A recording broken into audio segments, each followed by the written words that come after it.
I want to answer this question here, and I've addressed it before, but I'm gonna repeat it so that it can get stuck into your head.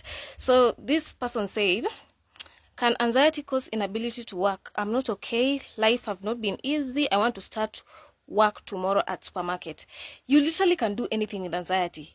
You get what I'm saying? Like, anxiety should not stop you from doing what you want to do. If you want to party, if you have to go to work, because the bills gonna get paid. You're not gonna tell your kids, you're not gonna, tell the landlord that, I didn't go to work because of anxiety. Probably they don't even understand anxiety. Anxiety should not stop you from going to work, because one of the keys to overcoming anxiety is always living your life.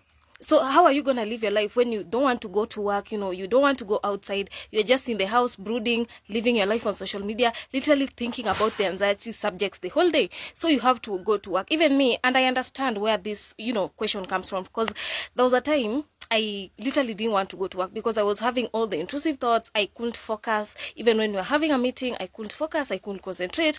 My manager was talking to me, but I felt like, I was two in one. I'm trying to focus on what they are saying, and I'm also thinking about my anxiety. Like, my thinking was inward. I was fatigued. I didn't have the interest. I didn't have the motivation to go to work. And this kind of thinking, can make you think that, do I really need to go to work? I can literally stop doing. And that is a recipe for disaster.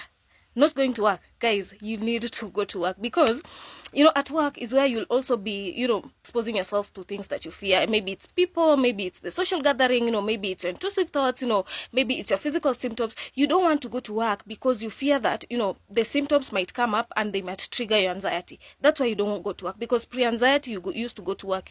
People go to work, but you don't want to go to work because you fear the symptoms might come up when you are at work. That's the main reason. But if you want to stop working, and by the way, I congratulate everyone who is going to work with anxiety, thumbs up, because it's not easy. It's not easy, but you have to push yourself to literally go to work. When you wake up in the morning, get on the shower, take breakfast, and go to work. Because if you don't go to work, you literally be giving anxiety the whole of your day, because you're brooding about anxiety. That's all you think about.